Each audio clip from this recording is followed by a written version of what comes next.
का कोई क्राइसिस नहीं है। भाजपा वाले केवल इसको दुष्प्रचार कर रहे हैं और विधायक समेत आम पब्लिक को भी दिग्भ्रमित करने का काम कर रहे हैं।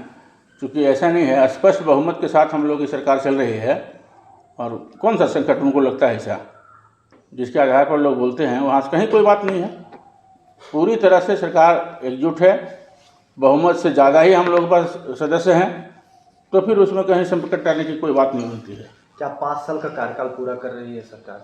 कहा जा रहा है कि लोकसभा चुनाव के साथ नहीं, बिल्कुल 5 साल पूरा करेगी ही नहीं, बल्कि उसके आने वाले 5 साल तक भी यही सरकार बनेगी, क्योंकि जनता का समर्थन प्राप्त है। जिस प्रकार से सरकार का काम चल रहा है, राज्य की जनता भी इसको मानती है कि हेमंत है तो बेहतर काम हो रहा है। इसलिए मैं नहीं मानता हूँ, वो विपक्ष के लोग घबराए हुए थोड़ा सा हम लोगों के कार्यक्रम से, जिस तरह से गांव तक सरकार पहुंच रही है, लोगों में विश्वास जगा रही है, इन सब चीज़ को देखते हुए विपक्ष को खलबली हो गया है। और सरकार बनने के दूसरे दिन से लोग प्रयास कर रहे थे कि सरकार को हम लोग डिस्टर्ब करें, सरकार बदल जाए, हमको मौका मिल जाए, लेकिन ऐसा कहीं कुछ नहीं है। जनता समझ रही है, देख रही है और सब लोग इस बात को मान रहा है। आम आदमी से लेकर जो पढ़े लिखे लोग सब लोग मानते हैं कि सरकार को डिस्टर्ब करने की कोशिश चल रही है कहने की। सरकार आपके द्वार से कितना फ़ायदा मिला है लोगों को? बहुत ही ज़्यादा उत्साहित है लोग। आपको बताया कि पहले हम लोग जब भी गांव में जाते थे तो पेंशन के लिए लोगों का लाइन लगता था, बुजुर्ग, महिला, पुरुष, कि बाबू पेंशन हम लोग करा दीजिए। लेकिन इस बार स्थिति ये है कि जिस पंचायत में हम लोग गए हैं, कहीं 10 आया एप्लीकेशन, कहीं 15 आया, कहीं 20 आया।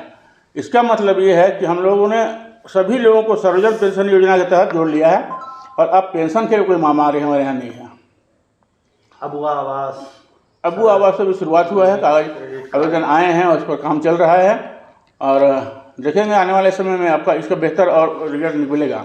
लेकिन जिस तरह से काम अभी हुआ है सरकार का, फुल लेवल सावित्री, ये इनका जो बालिका समृद्धि योजना है, क्रेडिट कार्ड है, लोन है पढ़ाई के लिए, तो ऐसी योजनाएं लाया गया है जिससे कि आम जनता को सीधा लाभ मिलता और लोग चाहते हैं कि सरकार की इस योजना से हम फायदा उठाएं और इसीलिए लोगों का झुकाव बढ़ा है अभी।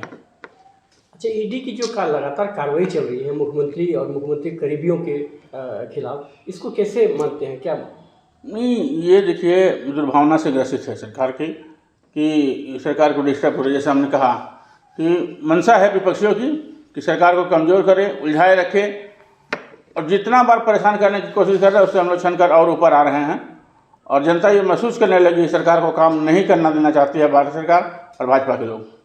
आपको लगता है कि केजरीवाल दिल्ली के मुख्यमंत्री और हेमंत सोरेन एक ही राह पे चल रहे हैं? करीब मान सकते हैं इसको, क्योंकि सबसे अधिक नोटिस अभी तक आया है तो हेमंत जी को आया है। 7वीं बार और अंतिम तौर पर भी ईडी की ओर से उनको नोटिस भेजा गया और फिर वही मुख्यमंत्री का वही जवाब गया कि ये असंवैधानिक तौर है। तो बेवजह परेशान करने की योजना जो है वो की जा रही है। इसी का एक कड़ी है जो कि गांडी सीट को खाली कराया गया। गांडी सीट से जो सरफराज अहमद, उनसे इस्तीफा दिलाया गया, तो पब्लिकों में एक जानने की इच्छा है कि आखिर उनसे इस्तीफा